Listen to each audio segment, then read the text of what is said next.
Pardon me. Okay, yeah, I'm just going to reiterate that we call the meeting to order and ask for public comment, and hearing none, we'll move on to a review of the September 12th meeting notes. Seems like that was just yesterday, almost was. Anybody have any corrections or additions to the minutes that have been submitted?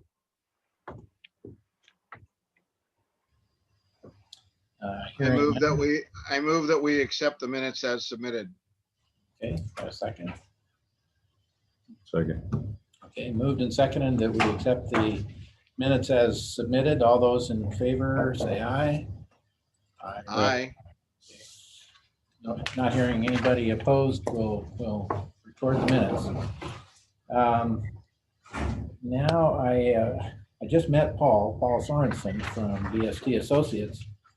And I don't know, do you need an introduction of some sort, Chris, or? Paul's going to be the one writing our business plan. We all met him last month. He started and got some good information to share with us regarding the boating trends in general, and then some information to share with us regarding our marina specifically and some of the demographics. Our printer was kind of fritzing out a little bit this afternoon. If you want copies of his presentation he's going to give us, I'll be happy to email them to you. Let me see if I can get everything started up here. So you have an online presentation? Yeah, we've got a PowerPoint for that, but we're happy to be aboard. We started a month ago, and first effort actually was to come to the meeting, but I've been gathering a lot of data from Chris and putting things together. So what I wanted to do is kind of go over our scope of work and what we have been tasked to do, and then also to take a look at some of the draft findings for the market study. So that's my agenda tonight, is to go through the scope and then talk about the market analysis. And as Chris mentioned, it's the national and the state trends in boat sales and number of registered boats, and then looking specifically at Oak Harbor Marina, tenant base occupancy, and some comparisons. Do you have a mouse on that, Chris? If you shut your screen, it'll probably get the whole screen. The mouse seemed to have disappeared. Chris, can you show that to me? Yeah, I'm just having a few little technical difficulties here. Okay. All right, thanks. Oh, he's not seeing what we're seeing. Not yet, no. We're not. You got the show. You had it scooted over, Lieutenant, put back. Let me, You put it on the show. yeah, I'm trying, but I can't see the mouse on my screen is the problem. I can see it here, but I can't. Not a mouse. Maybe I can. No, my mouse is gone. Okay. Go back to here. I got it now. While Chris is resolving that problem, and one item, I guess, for general information, the state each year collects, they used to call it an excise tax, now I'm not sure what they call it, on boats. And somehow or another, they decided this year that they would revise the tax collection, or the computation of the tax, and start picking up more boats that are 10 years old or older.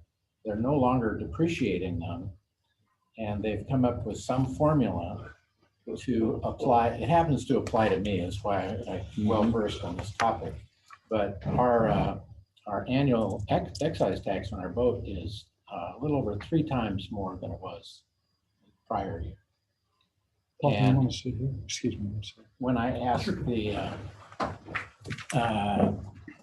local representatives from the Department of Licensing, they didn't have any answers or anything, but they did give me a sheet that had been sent out by the State Revenue Department saying that they decided that people hung on to their boats because they were higher valued than selling them or moving on to something else. So they decided to charge more in excise taxes.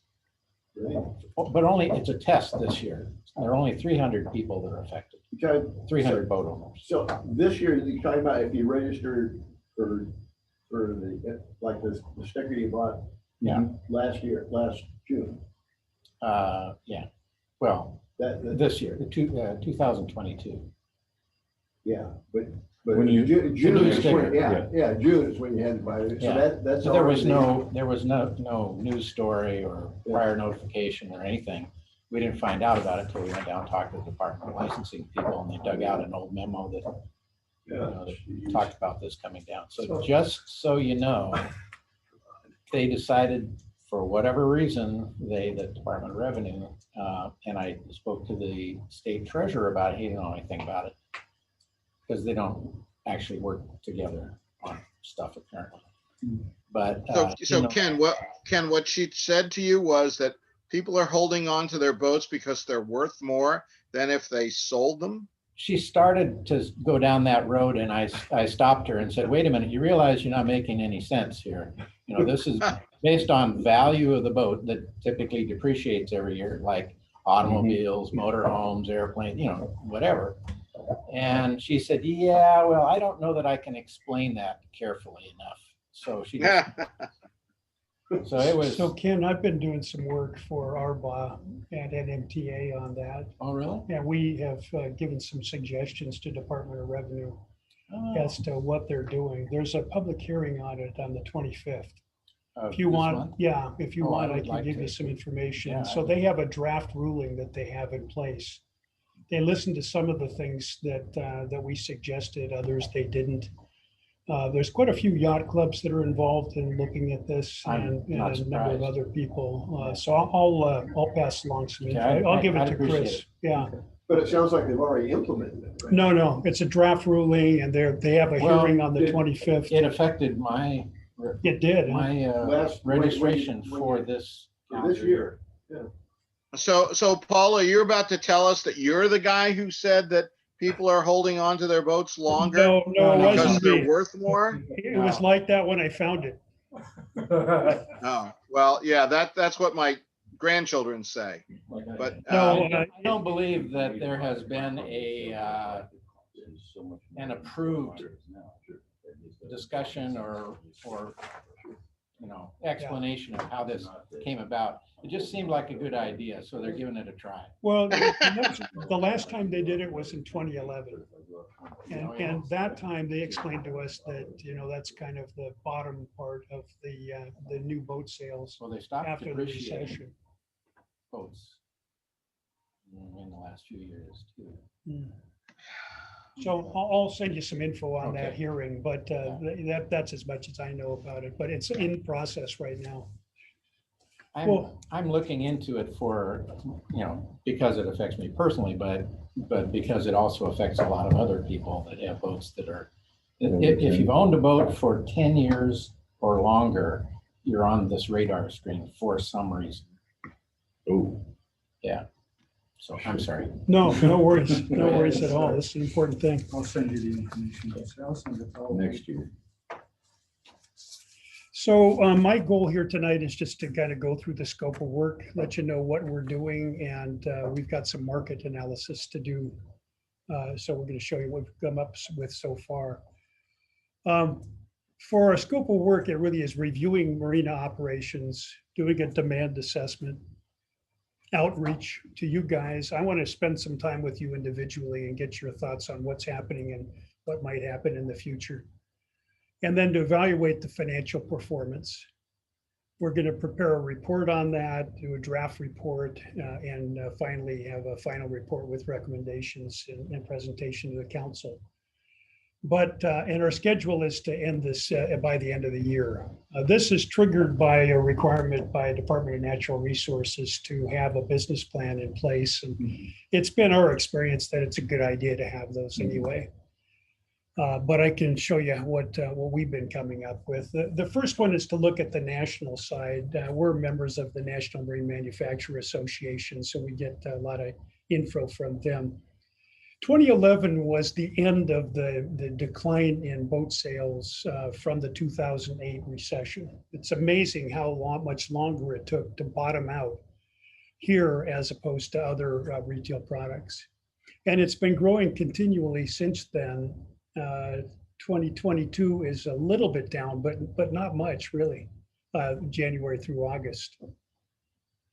So that's the current one. This is the overall trends over time, going back to 1980. And this is the sale of new traditional power boats. So you can see where we were at, 400 to 500,000, or on a plateau with 300,000. We're a little over 200,000 now in the powerboat sales, which of course NMMA is very interested in for those manufacturers. But the trend basically has been downward. And I guess what they're saying is we're not going to get back up to 500. So it's kind of a matter of how do we grow this from here? And there's a couple of demographic issues and income issues and other things that are making that a little How more is difficult. boat size figured into this, Well, this is all, and I'm going to show you a little bit on, including? Yeah, because trailer? trailerable boats are, you know what I mean? Like, yeah. Yeah, I've got some data at the registration level for Washington State and for Island County for Okay. 2000 to 2020. So we'll look at that from that perspective. This now shifts to Washington State, and these are new boat sales. So this is what happened. The data started being collected at 2003, where we got quarterly information. And during that run up in that period, we were averaging 517 boats per year. It was really strong. So, 330, 340 slips here. So you look at 500 new boats coming on, if they're all absorbed in this area, that's another marina. So we look at that in terms of the counties and what the market regions are. But during that 2011 time period, it dropped down to 144 boats per year. We've ratcheted up at pretty much the same as the national conditions, and it went up to 371 boats per year. Looking at it, this looks at it for the first half of the year. In 2021, the sales were about as high as they were in 2008. So it's a strong recovery. And that's the question moving forward, what happens now? COVID really had a pop and an increase in the number of boat sales because it was an acceptable activity. People couldn't do other things, so they put a lot more money into boating. And that's what's driven some of that pop up in those sales. RVs did the same. And RVs did the same thing. In fact, I was writing another speech on that, and they increased significantly more. It was like over 150% increase from that low time period. So, Just out of curiosity, why do you separate out quarter one, quarter two? Because I had data for the first half of 2021 when I did this one. Oh. So it's just to show, what's happening with that. I'm updating those numbers. I have through August right now for 2022. So these are unit measurements. It's not. These are units. Like average price. Or... No, this is units still, yeah. But if you stand back and you look at the number of boats that are over 26 feet, and this is based on LOA. So it's not just, manufacturers 26 foot, it includes boats lower than that. The size in Washington State has really stayed at plus or minus 25,000 since 2000, from 2000 through 2020. This is significant. And the number of sales per 1,000 persons has declined pretty substantially from 4 boats down to 3.2. But the population increases have been enough to offset that, so that keeps it in that level. So we're always looking at, as an economist, looking at what are the trends and what are the things that we think will make it go up or down. Now, turning to the size ranges, we looked at, again, this isn't length overall. This is back to manufacturers' lengths. 26 to 30-foot boats in Washington State were pretty flat. There was very little growth. A little growth in the 31 to 40s. 41 to 50s grew at 0.9% per year, and over 50 grew at 2.8% per year. I'm on the board with the Northwest Marine Trade Association, and talking to the brokers, that's what they tell me. They're selling a lot of 40-footers, big 30-foot boats, and then over 50s. That's where the growth has been. So from their perspective and looking at how that impacts the marinas, there's no space for those boats. All of those slips are taken. Mhm. We've even seen boat dealers now, or yacht brokers, that are buying marinas, so they have a place when they sell a boat to put one of their customers in. And it was a very, very tight situation. Shifting to Island County, there's a lot of dirt in the data in terms of these numbers not being continuous, people coming in and going out of the registrations, or maybe some improper reporting. But Island County actually has registered faster growth in all of the length ranges than Washington State has as a whole. This is based upon the residence county. So you had 0.3% increase from 26 to 30, 1.4% compound annual growth from 2000 to 2020 for 31s to 40s, 41 to 50 at 2.7%, and over 50s over 7.5%. Of course, it was from a very small base. But that's an important finding. We looked at King County, and the growth is slower than the state there, and actually their market share is declining of Washington State. So it's moving north and it's moving south, and to some extent over to the other side of the peninsula, or onto the peninsula. Now, a couple of slides in terms of the issues that are important come from Investor Day 2022 that Brunswick puts together. Of course, they manufacture Bayliner and a variety of other boats. The big push in grow boating through National Marine Manufacturers Association, NMTA, and all other groups has been, we got to make the base of boating bigger. We got to get more women involved in it. We got to get new participants. We got to get younger people, and we got to get people of color.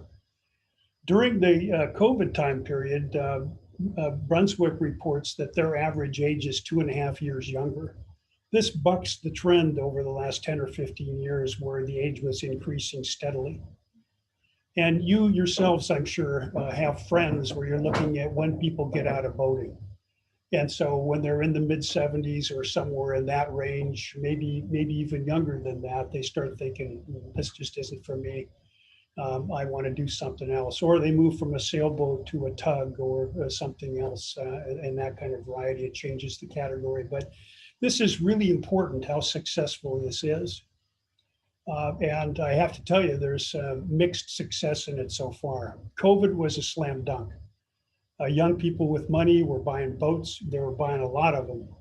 According to the boatyards I talked to, they weren't taking very good care of them. So the boatyards were really full with people who were ramming into things or going aground or other issues that they might run into. So this is a big deal. What happens demographically in terms of, are we able to expand the base and create a bigger number of people? And then where your market is based, how many relatively of those people do you have that fit into that age group and that income group that would be doing that? The other thing is there's a tendency now to look at other sources of boat use, and not owning the boat yourself, but being in a peer-to-peer operation or a joint ownership.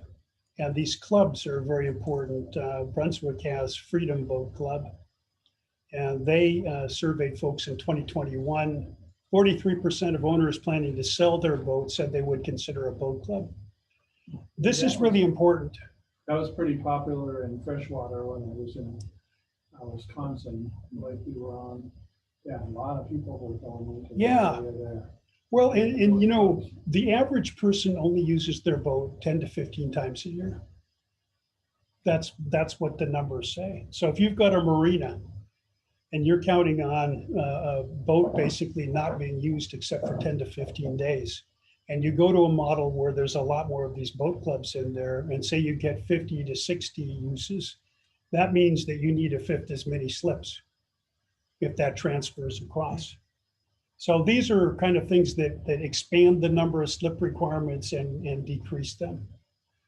The forecasts that we've done before have a fairly high gap between the high and the low forecasts. And we basically see that we think things will stay about where they are right now, maybe tail off a little bit. But what you're looking at now is probably about what you've got in terms of the transit. And then the mix of the slips changes. When you're looking at those kinds of numbers, is there any way to tell whether, if somebody decides they're not using their boat enough and they're going to put into some sort of fractional ownership agreement, whatever, they're not buying or selling a boat. Right. It's just, there are multiple users after that. Does that enter into the stats? It would, yeah, it still would be registered. Like the charters, is that? Well, that would be in Department of Revenue. Yeah. So we don't have access to those numbers. Now we can get them through Coast Guard stats. They've got to, all boats have to be licensed unless they're a revenue boat. Then it's through the Department of Revenue and they've got a Coast Guard documentation. And I did talk to several people this summer, just walking around on the docks, that were part of some club or chartering the boat or something like that. So it is in our area. I don't know how you would track that as a marina, short of asking them. It just came up in conversation when I was talking to them. Well, I think this is a trend that's really going to happen. Brunswick actually has a program where they're looking at, instead of selling their used boats, they're putting them in the pool with the Freedom Boat Club. And then when those boats are of a certain age, then they sell the used boats. So they're selling new boats, they're selling used boats, and they're transitioning them in and renting them. So basically, these are some changes that are happening in the industry. It's kind of tough to know precisely what's going to happen, but we've got some ideas on it. So Chris gave us the tenant base now, and we had done a study for you in 2009, and it's remarkably similar. 77% of the tenants are from Island County, 50% roughly from Oak Harbor, and then King County, Skagit County, Snohomish, other Washington, and then other US and foreign, a couple from BC and California and Oregon and other places. But this is unique to us, really. Most of the marinas that we work in, it's more in the 20 to 30% range that's local within a jurisdiction. Like City of Des Moines, we just did a study for them last year. 25% of their tenants were actually residents of Des Moines. They were drawing mainly from Seattle and from South Seattle. So you look at those market groups. We did a study for Port of Kingston. And again, it was about 25% of them were in the port jurisdiction and 75% of them outside of it. So we look at these marinas like an office building or retail business, anything where you've got a primary market, a secondary market, and a tertiary market. And it looks to us like you've got a big primary market that's the county, and then a pretty small chunk of drawing other people in here. So when you do tenant, you're talking about liveaboards, or are you talking? No, this is all Renting slips. Yeah, it's not liveaboards, but it's just renting slips from the marina. Because you have a lot of people coming in, still doesn't. This is regular tenants. This is, yeah, Not the permanent giant marina. ones. Yeah. Yeah, So it's liveaboards, it's more than liveaboards. it's Yeah, yeah. liveaboards and it's non-liveaboards. The zip It code of is the here. If person you that have a rents the boat slips. that's moored at Oak Harbor Marina, whether you use it Okay. every day or the 5 to 10 times a year, Yeah. like you're renting a slip and paying Chris every People month, that are renting. those are considered Okay. the tenants, not necessarily the live. Okay, it's more than, yeah. Liveaboards are a subset of that. Okay. Yeah. So in 2009, we did this and the pattern hasn't changed. So sometimes we like to know, is it changing? Are you getting more people? Des Moines, for example, had a few more people from Seattle. And I think that's because all those marinas in Seattle were full and they were shifting down into Des Moines. They have the same kind of slip mix as you guys have. So that's something that was interesting. Yeah. I estimated this, Chris, and I hadn't had a chance to go over it with you, but what I looked at is basing this on Marina revenues. You provided me with the monthly runs for 2017 through 2021. And I took the peak season, which I included as May through September. And I divided that into the average of that into each of those months. And so where it can be over 100% is because the peaks are so high, and also the overhangs are so high on the slips that it's higher than 100%.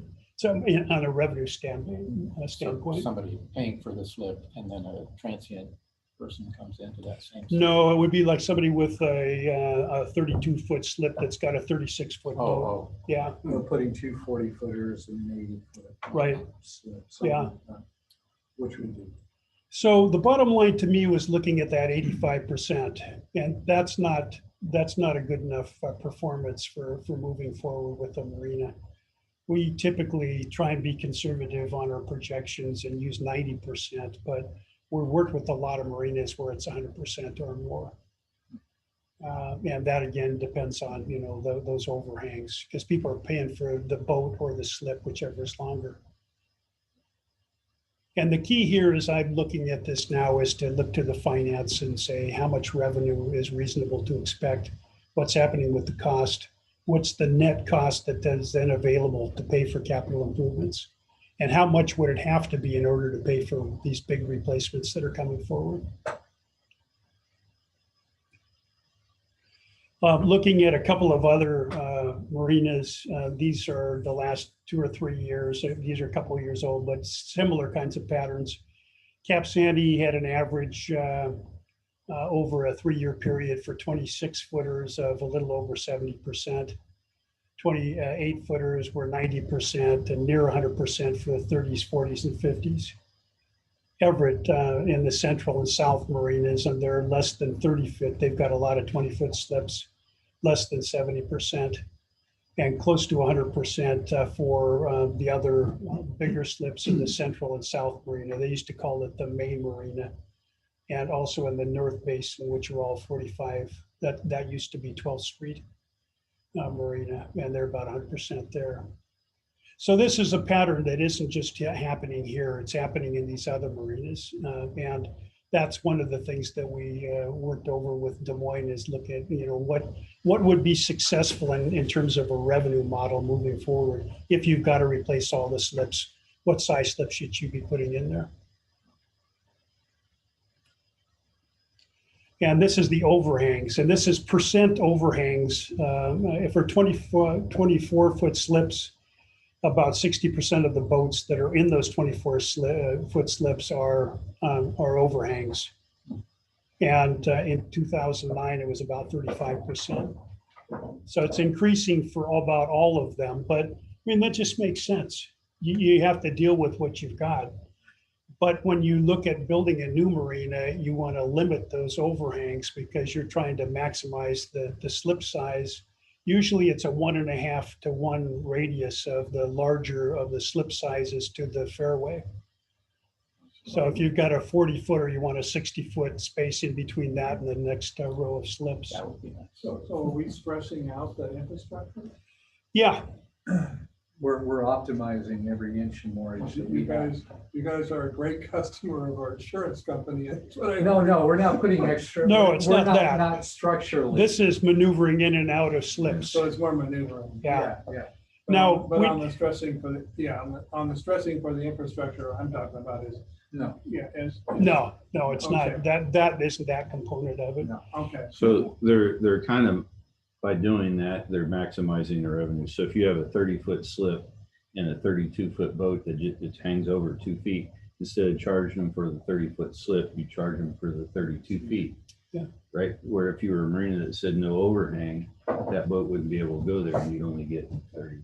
But from a structure point of view it's really not stressing out the docking. No. It depends on, we've done some work in Westport and they've got 60-foot boats on 40-foot slips with that kind of weather that they have, Yeah. big, heavy We boats. wouldn't do that. That stresses out the. We have a maximum overhang limit, don't we? We have a maximum overhang limit of 2 feet is a general rule, docks A, docks B, C, D, E, and then F is a little bit more. We'll put about a 47-foot boat out there. But if you think about D dock on the east side, that fairway is 60 feet wide. We may go instead of 30, because those are 28-foot slips, we may go to 32. It just depends upon the Right. configuration of the boat and where it is Mhm. in that dock. If it's way at the end, we're not going to do that because people tend to cut Right. that corner. But if it's in closer to the main walkway, it works out fine. So there's a lot of strategy that goes into placing these bigger boats from. You guys would be able to tell whether it's a problem. You know, we worked in Chicago, you know, the Chicago Park District has about 10,000 slips there. They own all of those slips that are on the Chicago waterfront, and they have 1.25, and they got a lot of wind there in Chicago. So you have people that help people get in and out of their slips, and that's kind of labor intensive to do that. But Yeah, so they end up doing the Austin Powers turn to, Yeah. you know, and my point isn't to point a finger at this. I'm just looking at, if you resize the marina right now to cover the slips the boats that you have without any overhangs, what would that distribution look like? And then with changing market conditions and low occupancy rates in those small boats, how would that further change that looking forward? So that's kind of what we're trying to do.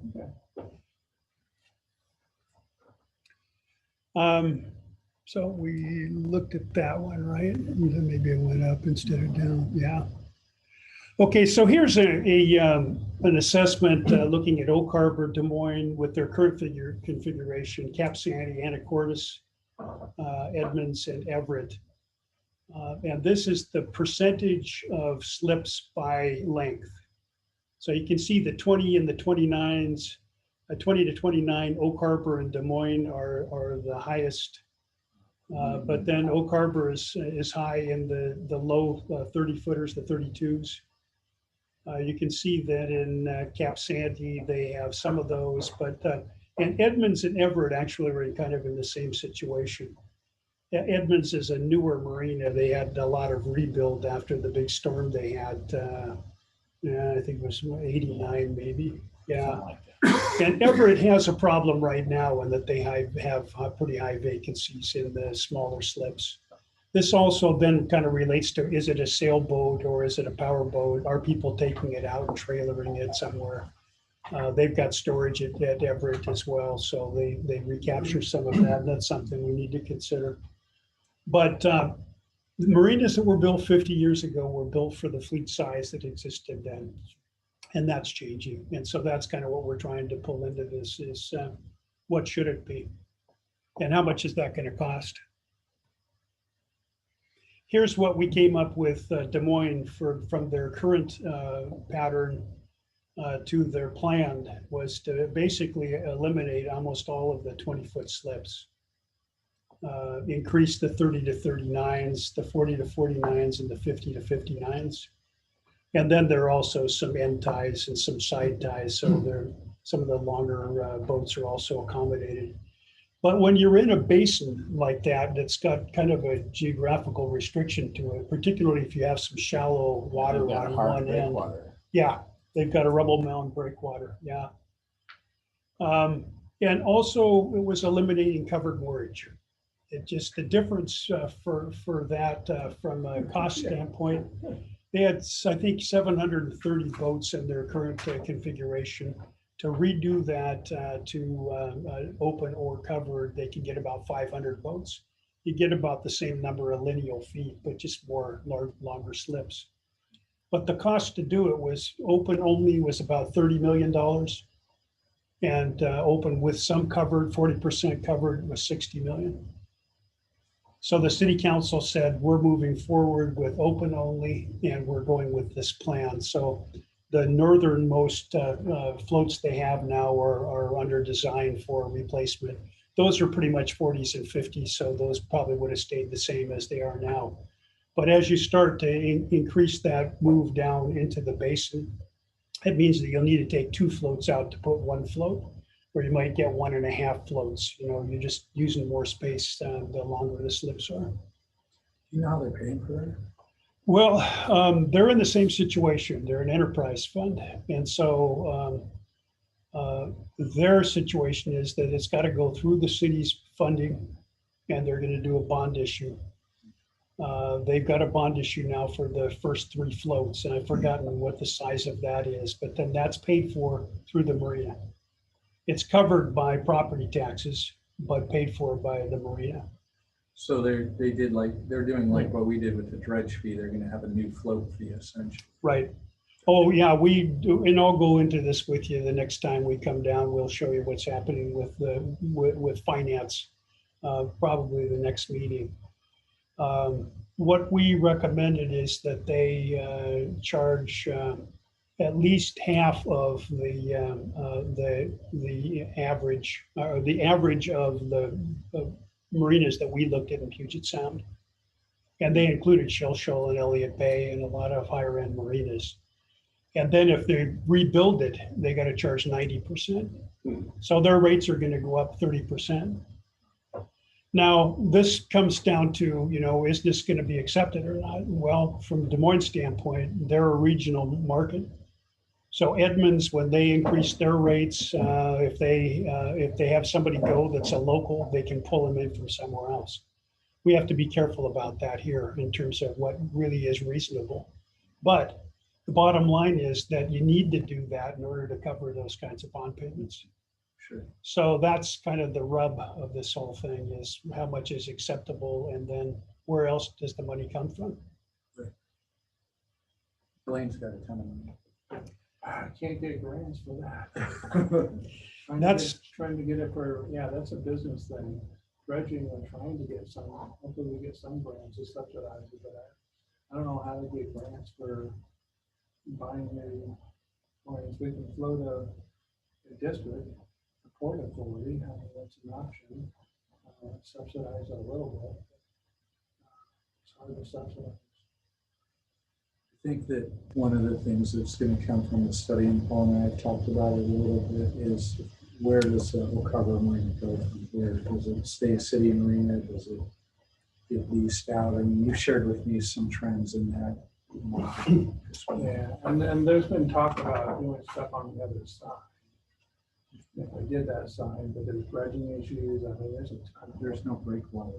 Yeah, there's no Yeah, and breakwater over there. You mean the You're south just side open of to Marina? getting beat up. Yeah, so there's just a lot of.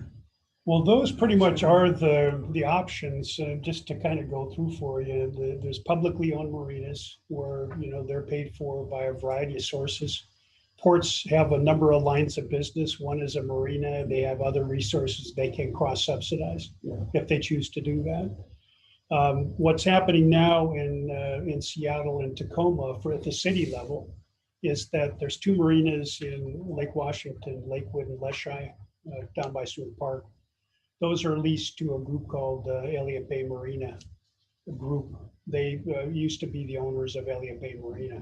Now they were purchased by Southern Marinas in an RIT operation. There's another one in Theophos Waterway. There's a couple of Dillon Street docks and Dock Street down there, nice new docks.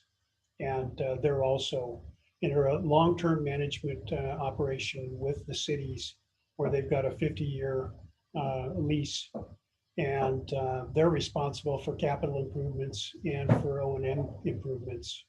And the issue is they can't have a cap on what their marina rates are. Seattle imposed one for Leschi and Lakewood just because there was so much pushback from the tenants. But that was for a few years, and after a while, that will go away. I mean, these are good markets in terms of demographics and number of people and number of boats and whatnot. So we have to be kind of cautious about how much of that might be successful here. In terms of other kinds of opportunities for funding it, we're hearing some interesting. Well, before I get off that management concept, if they go into a marina and the marina requires a lot of dredging or other things that are not related to actually leasing slips, then they're reluctant to get involved in that because they can't get enough revenue to help pay for that. That's typically what their situation is. And so what I'm hearing is there are some entities that are trying to go to the legislature. Des Moines got some help with their seawall, going to the legislature and getting a carve out for that. Of course, that competes with all the other money you need in the city, depending on that option. I'm seeing down in Newport in Oregon, they're using some mitigation funds to remove creosote piling and other things in order to get some money, and they're paying for some improvements to one of their fishing harbor docks. Our mitigation funds went the other way. Yeah, I think we want to plow it, we want to plow it back in, that's Yeah. what Chris and I have already talked about that. Yeah, we threw it away and subsidized Yeah, Cornet Bay, yeah. the competitors, we subsidized competitors instead of throwing it back in. The storm drain, and those are some of the other issues we'd like to plow it into, so that we're upgrading or dealing with the environmental issues at the same time. These mitigation funds, are we talking about state or federal funds? Both. Or- Yeah. Oregon has a really nice program where they use a lot of their lottery fund money to do local infrastructure. So we do a fair amount of work with harbors and with boat yards down there. And they pay directly into that. Of course, you still have to have net revenues in order to pay for, if it's a loan or it all comes down to the bottom line, obviously, in all of these things. But you're in a position where, we're going to lay it all out on the table for you and say, this is what we think is doable. This is kind of what we think it would make the most sense from a financial standpoint in terms of what slips you have. One of the issues will come up is, it always does, is that the small boaters are not being taken care of. What typically we see as an alternative to that is some kind of dry land storage or dry stack storage. And actually, looking over the last 20 years, and almost all of the new space that's come on for boats has been Twin Bridges and Bayside at Everett and Foss Landing in the Theophos Waterway and Seattle Boat in Seattle and Newport. That kind of operation, Dagmars, is booming right now. So you don't have a lot of land, however, to take care of a lot of that. And, that takes a couple of acres for 150 boats in a dry stack storage. But we're hearing that as the option in other areas where if they're going to impact the smaller boaters, they're thinking about something they can do to take care of them. My personal philosophy on it is it kind of depends on what's available in the region. The city or the port or the private sector doesn't have to provide everything as long as it's within a reasonable distance. So, it's kind of looking at it that way. Yeah, I think here at our marina, the interesting thing about the small boaters, like you're talking about, like that dry stack, dry storage, whatever, that's not what they're looking for. The majority of our small boaters want slips during the crabbing season so that they can come down, go out, drop their pots in the morning, park it, go to work, come back without having to do the boat ramp all the time. So that's that's what I see typically for our small boats or the crabbers. Yeah, and we have the sailing fleet too, the ADOC group of sailboats that's pretty popular. But you have to keep in mind that ADOC is at a reduced rate. And what we found, the reason we did that was if we didn't offer a reduced rate on that size category, I can remember looking out there and seeing less than 10 boats on that ADOC. Well, And that's bad news. There's also less than 10 inches of water. That's true. Yeah, yeah. I have some exciting news. So it's kind of really worked out to our advantage because Only a little tight. yeah, only at one time. I believe that docks without boats on them get damaged more than docks with boats because the boats absorb some of the current and the inertia and the wind energy and all of that. Empty docks, that finger's just banging around there. There's nothing to absorb. So it's really been successful, super successful. So this is basically what we're doing, and we just want to present it to you and kind of show, we're not hiding anything. We're just showing exactly how we're looking at it and what's leading us into the direction we're going.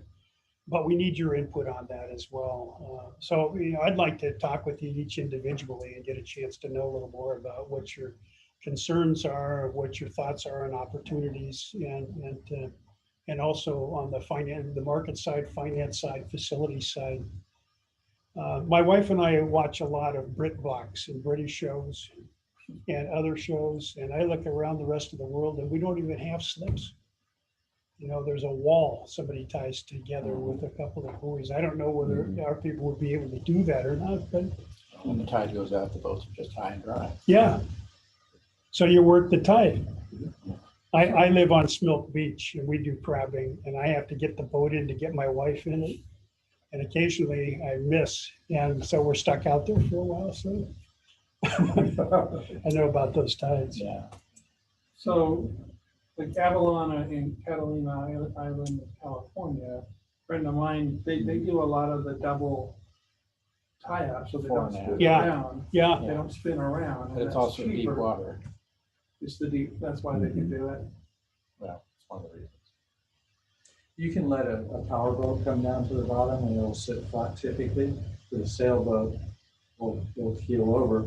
And Depending, you could have them yeah, like that. If one goes to the left and the other one the goes to the right. sailboats don't always come up like And they're not designed structurally to take that sort of load. most power boats. Small, kind of depends on what it's setting on to as well. Yeah, yeah.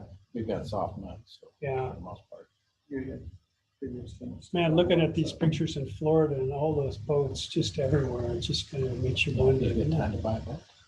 Well, I don't know. It's kind of a hard time probably. They're a couple miles away from the water. So, dry docks. I don't know if you JJ, were you hearing and seeing all that presentation thus far? Second. There he is. Oh, okay. There we go. Yeah, it was fantastic and it was really informative and I listened to every word. Okay. I mean, that wasn't tongue in cheek. I mean, it was really, it was amazingly insightful. Well, listen, JJ, I want to get some time to sit with you too when you get back and go over this as well and get your thoughts and any thoughts you have, constraints, ways to approach it, opportunities. Sure, I'd be absolutely happy to. Super. I will provide you with everybody's phone Excellent. as well. Yeah. Byron, can I give you your phone Sure. numbers? Then we're also, as part of the outreach, going to give a survey to the tenants. And it's going to be a short one with some open-ended questions, but just to get other people. We've got 800 email addresses or thereabouts. 800 votes, maybe 600 plus emails, and some of them are not currently tenants. Right. So we can kind of get an idea of what the perception is and what other people, what their ideas on it are as well. We don't like to do these things in a vacuum. We don't have to use the Marina after it's done. We can just kind of guide you in terms of what we think might make the most sense. And when we get to talking about rates, that's going to be another whole ballgame probably. And it has to be a regional perspective. Sort of supply and demand. Yeah. Yeah, you know, particularly looking at those island county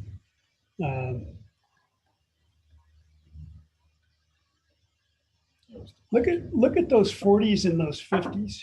I mean, I don't know where those guys, they must be in Anacortes. Yeah, I would guess so.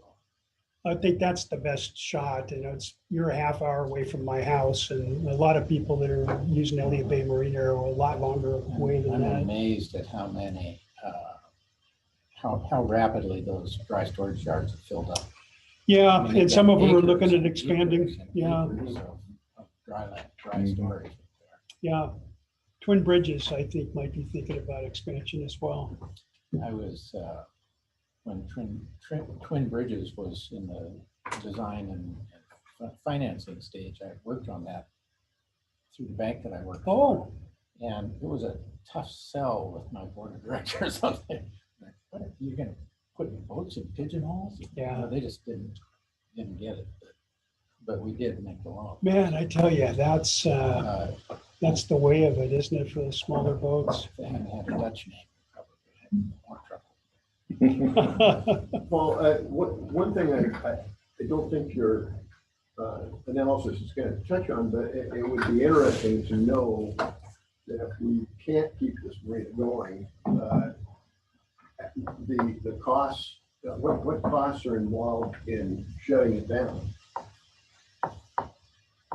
all kind of scorched earth thing. Yeah, yeah. Well- You can't really It's gonna be walk away. substantial. The environmental, yeah, you can't just walk Substantial. away. Or at least says you have to return it. The only thing that can be there is that wooden pier, basically coming out of the harbor master's Yeah. office. Everything has to be done. That's good. That's a good point. I don't know about that. I'm sorry. go ahead. Yeah, that's a good point, because that's a sunk cost, and we Yeah. gotta do the grants for, this data and just the economic value too of the when you're there, so. that's just where- Hey, Paul, I had a question. I hope I'm not interrupting. Blaine speaks softly. Sometimes I can't hear him. All right. Just let me finish one issue with Byron's. We're not engineers, so we can't do the engineering analysis for you. So basically, we're going to be hitting this at a pretty high level, where we know what we think a slip costs, and we kind of come up with a configuration and say we're in the ballpark of this many to this many million. But when you start looking at how you would remove all of that, what that would cost, then you need to get an engineer involved in that. I think you've got Moffett Nickel coming up, so that would be something that they would be able to do. But that is an incentive to keep on operating. No, right, Correct. no, Oh, it's a absolutely. huge Yeah. incentive to keep on. Yeah. You can't just Yeah. throw somebody the keys and walk away. Yeah. JJ, what's your Yeah. question? Yeah, my question is, a place like Everett that in the Central Basin, which has got a huge amount of boathouses, how did that figure into your analysis in the Everett market? Well, actually, it's kind of interesting. We found that they made their most money on those boathouses. I would imagine so. Yeah. But I tell you, the problem with them is they're doing all of that upland development, and those upland developers don't want to look at them. Okay. So there's more money redoing the uplands than there is in having boathouses. So basically, the upland developers want to be looking at boats, not boathouses. Right.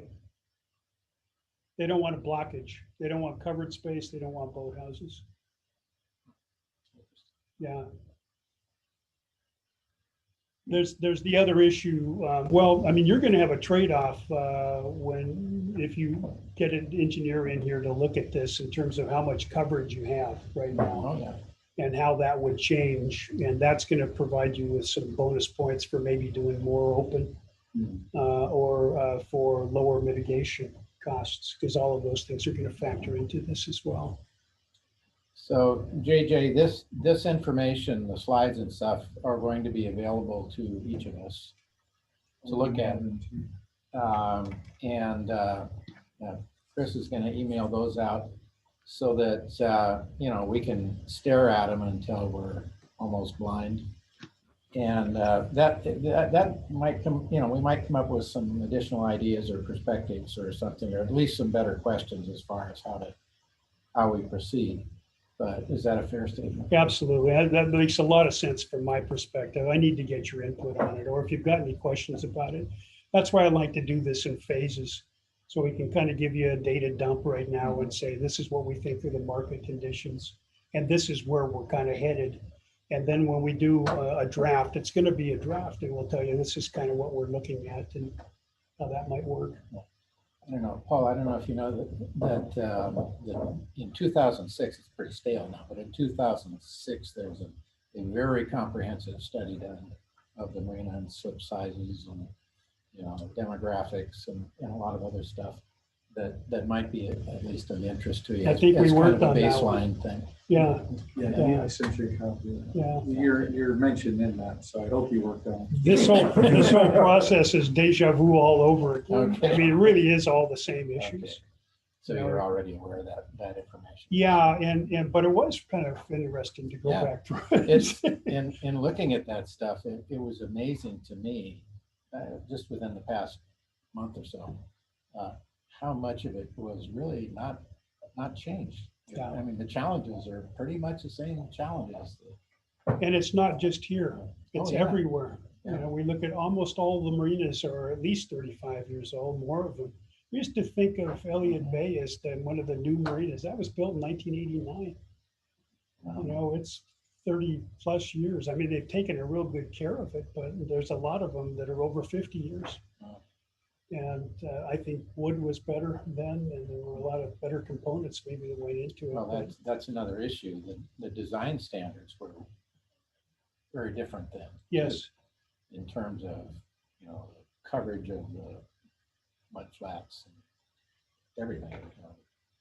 The amount of light filtration right. that they're looking for, all that stuff. Anyway, And all those costs have gotten Yeah. a lot higher.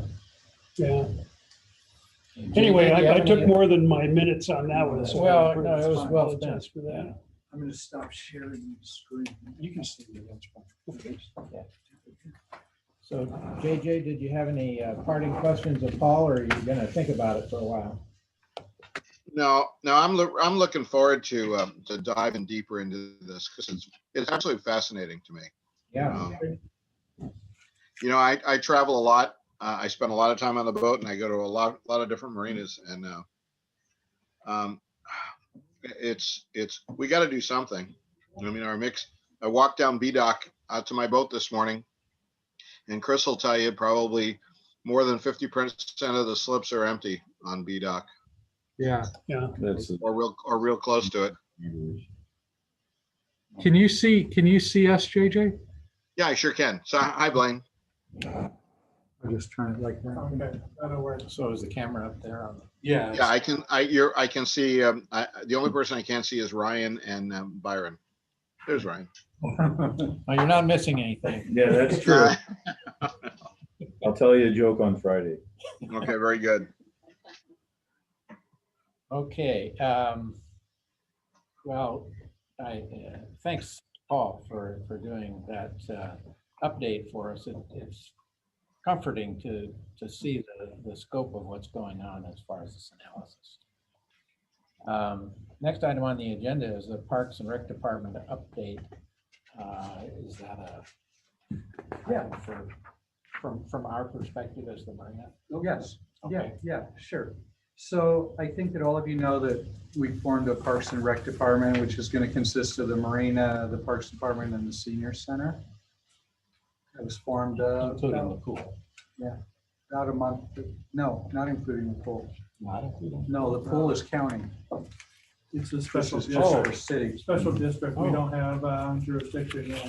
They're in the jurisdiction of the county. Isn't the city employee managing the pool? No, That's a county. Oh, okay, sorry. she was interviewing. Yeah. There was a candidate from there. Yeah. but, That part. I had no idea confused that me. that was coming. Yeah, the property sits on the city. They have to get their levy every 6 years, and they went a year and a half without it. And almost got a pull. I'm glad that they passed the referendum and they got back operating again. So it's only in a district. Yeah. The city, so it is kind of a little overlap on Park and Rec. But I think consolidating, the proposal here is consolidating the 3 existing divisions that are already there.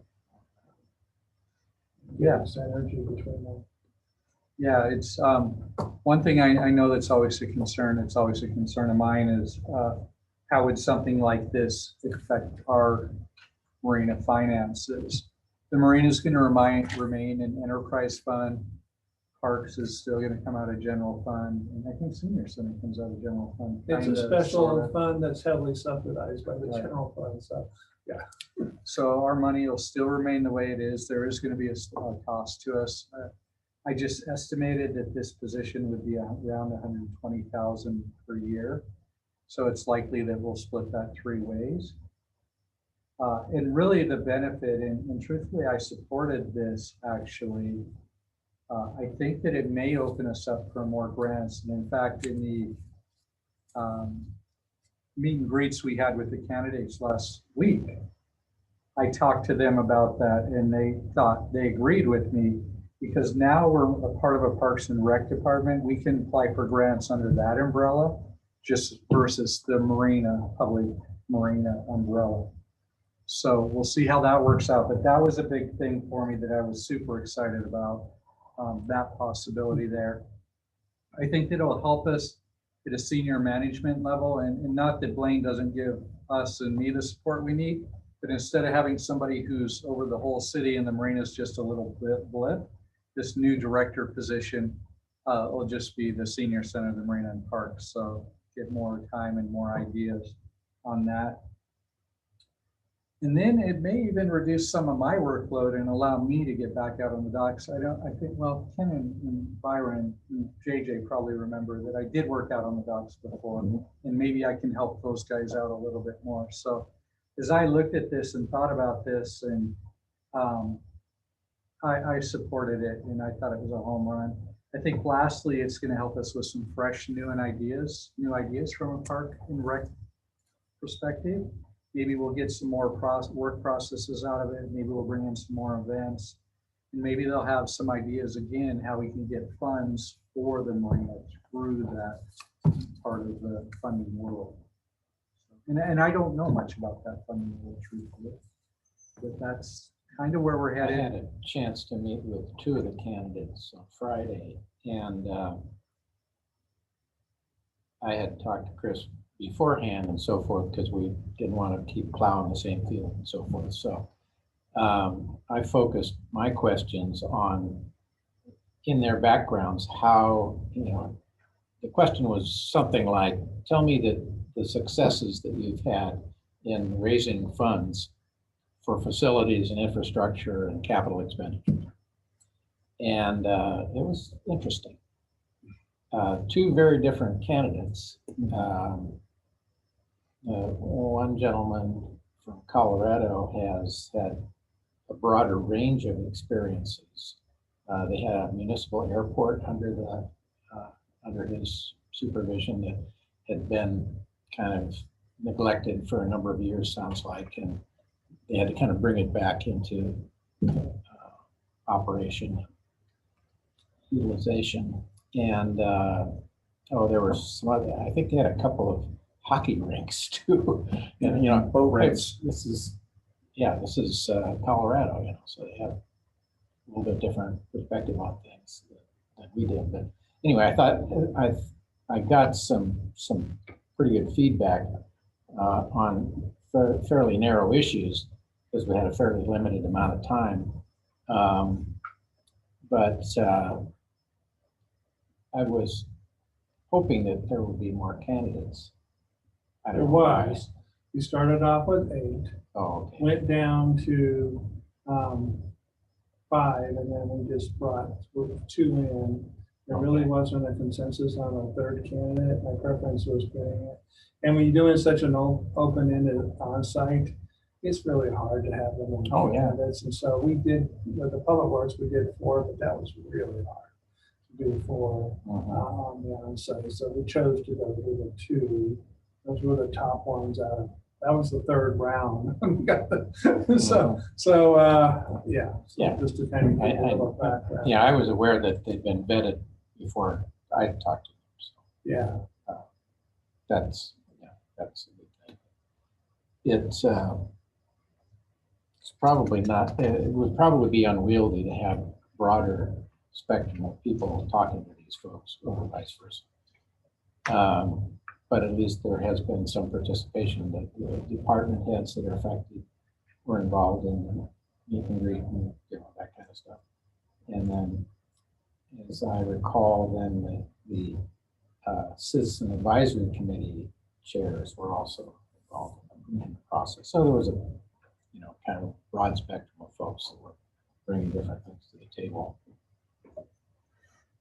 Yeah, thank you for your involvement. I know it was kind of the speed dating, 15 minutes. Well, yeah. But with all the appointments that we had, that's kind of what we had. Since they did. Well, Emma did a good job of trying to keep things moving, and she wasn't completely successful, at least with me. She was supposed to be 20 minutes or 30 minutes at the marina, and the first candidate was there nearly an hour, and before was not that. We had more to talk. Hey, Blaine, were any of the candidates local? One's local and one's Colorado. Okay. Is it a local person we would know? I mentioned a park and rec district that encompasses, so there's some correlation there, yes. No, okay, all right. Okay. All right, I'll let it go at that. And if you have some comments, I mean, we haven't. Hey, Blaine, I'll reach out when I get back because I have some real personal opinions about people who were on the Parks and Rec committee. We can just chat about that offline. Yeah, but we will probably finalize tomorrow morning. Yeah, that committee. Okay, then I will hold my peace. So that the Parks and Rec board was not, were they part of the Yeah, vetting Judy was process? there. Yeah, Park and Rec, the Parks Board is the Parks Board. And then we did have Senior Services has a foundation. And then we had the Garden Club ended up. So we ended up with 4 community organizations, committees.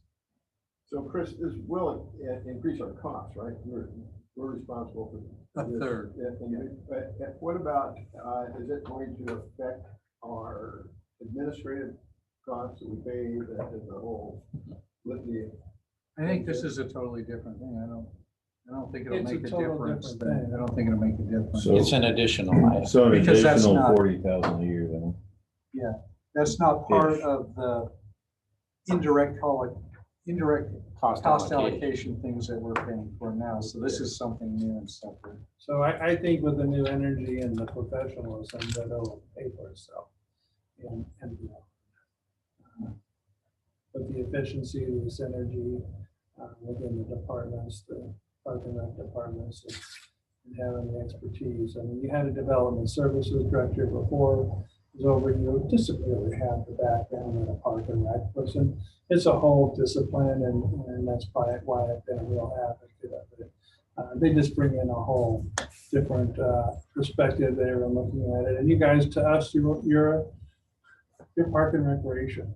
I mean, you're an enterprise like a golf course is, but you're Park and Rec Sure. is what you are to the city. And so having that perspective there and that kind of that expertise, I think will improve what I can provide and what was provided in the past by a department head that didn't really have that expertise in Park and Recreation.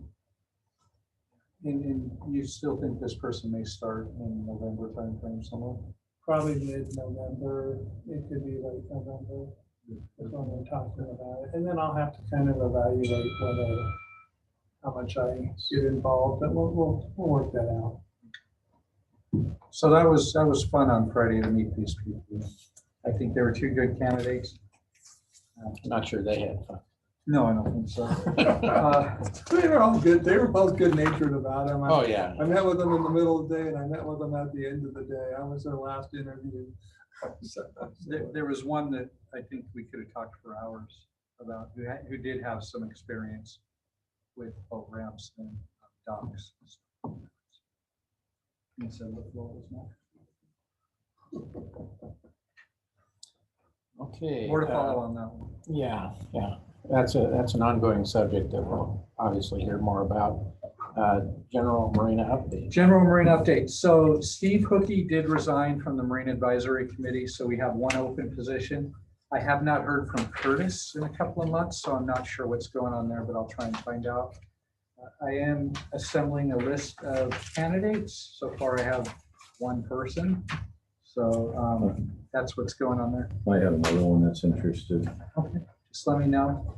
I was consider running a newsletter article in the next month saying we have this position. Anybody who's wants to. Yeah, I don't know whether it's new or not, but there is now a form that people have to complete Yeah. Right. as part of the process. Yeah, I had to do it. Yeah.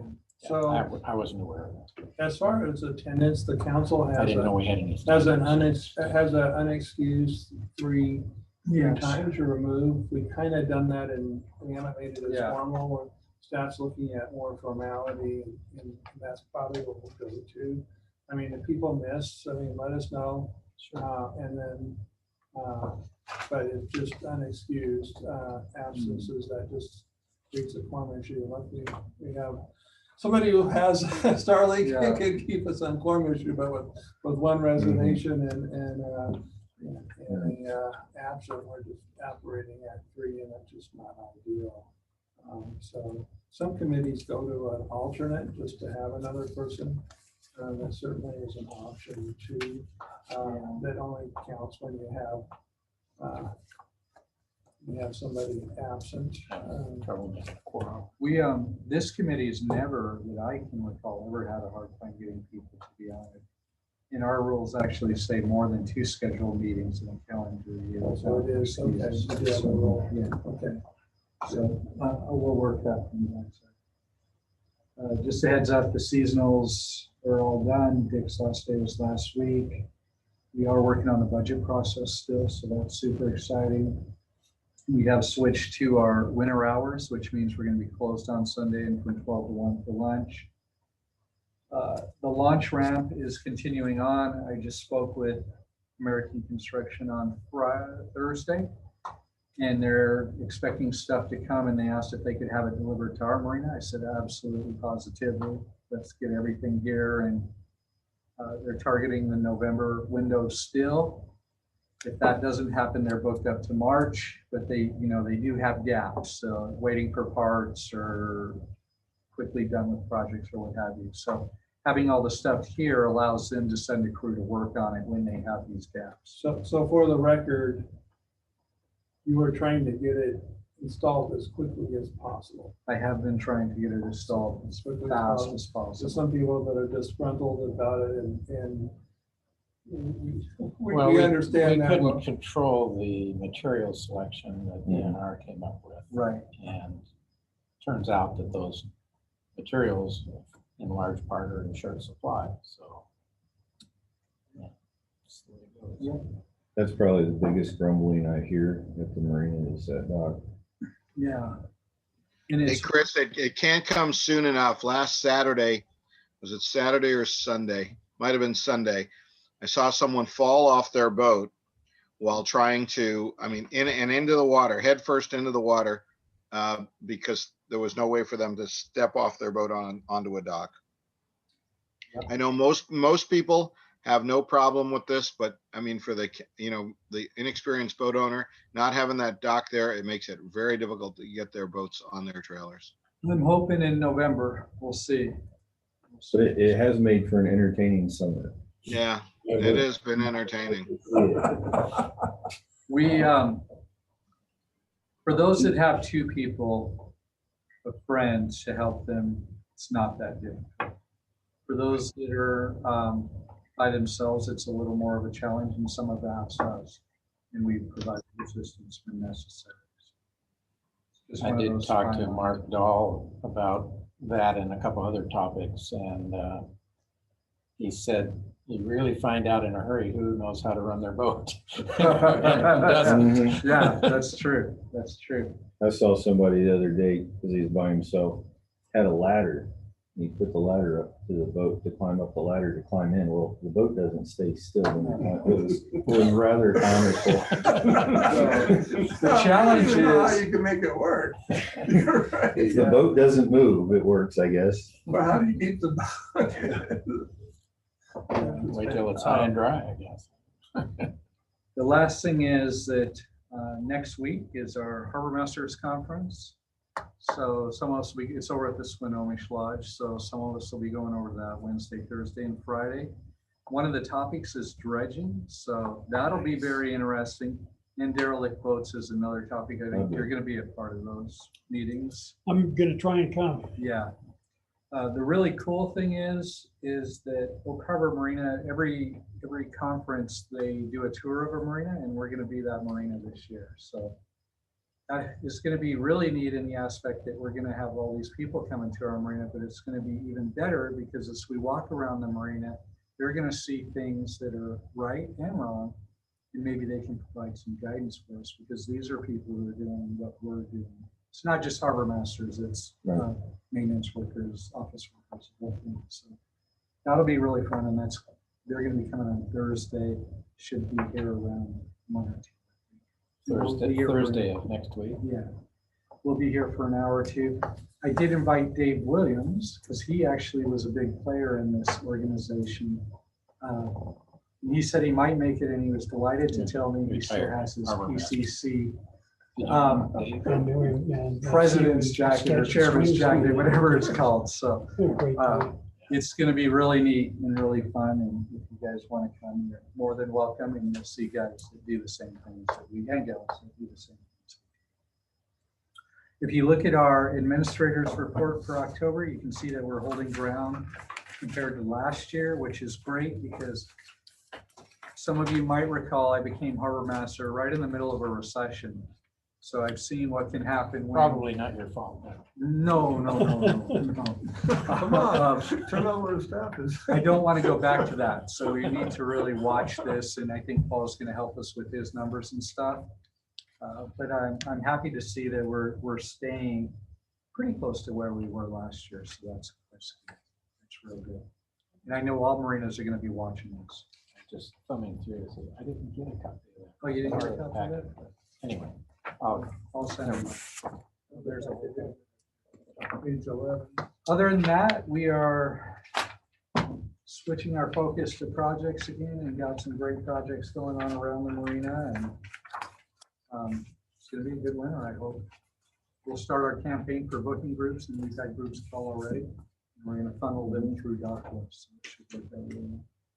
you all understand that, we're, to a certain extent, we're we're a group of eyes and ears that, if we see things that need attention, we need to get that information to Chris so that he and his people can address them. There's a lot of the things that happen around here just get worse if they go neglected. So that's a word to the wise thing. Any other comments from the advisory committee? I have a brief comment, Chris, and you might know the answer to this. Are you paying much attention to the Mariners Cove dredging situation? Yes, we have received a number of boats that are going to be coming in the week of the 10th. Yeah, but From there. what's more important is what they're doing with the material that they're dredging. The trucking. Do you know what they're doing with that? Have you been briefed on that? Yeah, they're going to truck it away. Yeah, it's going to be offloaded on a dump barge on Bill Massey's property out there. Oh, Well, this is all Bill Massey. He's going to, the dredge is going to be dumped on his property, and then it's going to be picked up and put in dump trucks and used on other Bill Massey properties. Oh. So I find it interesting that, maybe it's a source of something he might want when we eventually dredge. maybe it's definitely worth a conversation. Definitely. So I know. I didn't know whether you knew that or not. Yeah, and that's something that I'll talk to the engineering company about. We've received 3 packets for engineering, so we'll be selecting the engineering company in the very near future. I think we're having a meeting. We're in the marina. So yeah, but that is a new thing, putting the spoils on dry land, I suppose. I don't know what he's going to do with that. I don't know that you could grow anything through that.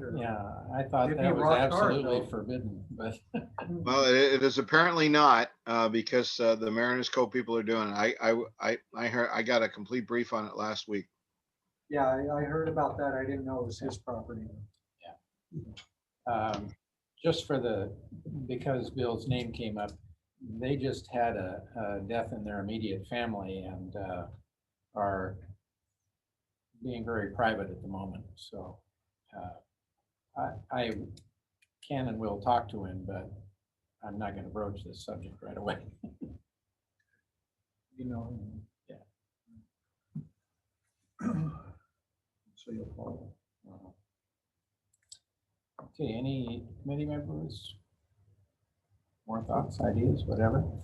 Well, special thanks to Paul for being here and bringing us up to speed and tolerating this group. And Blaine, it's always good to have you here.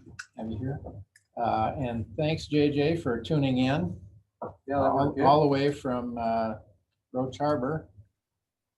And I see you pulled the blinds, or somebody closed the blinds on you. Yes, it's actually dark. It's 7:15 and it's dark. Yeah. And the temperature's going down. Yeah. Well, have a good time there. Well, And thank you. If there's no further business, we're gonna call the meeting adjourned. Good night, everyone. Thank you. Night, JJ. I'll send you the ARBA information on that excise tax. Okay, that'll be good. Yeah, that I'm one. not sure how that'll play. They gave a little bit, but not fundamentally. They didn't, Well, it was, they didn't reduce it as much as we thought. the problem I saw was that it was,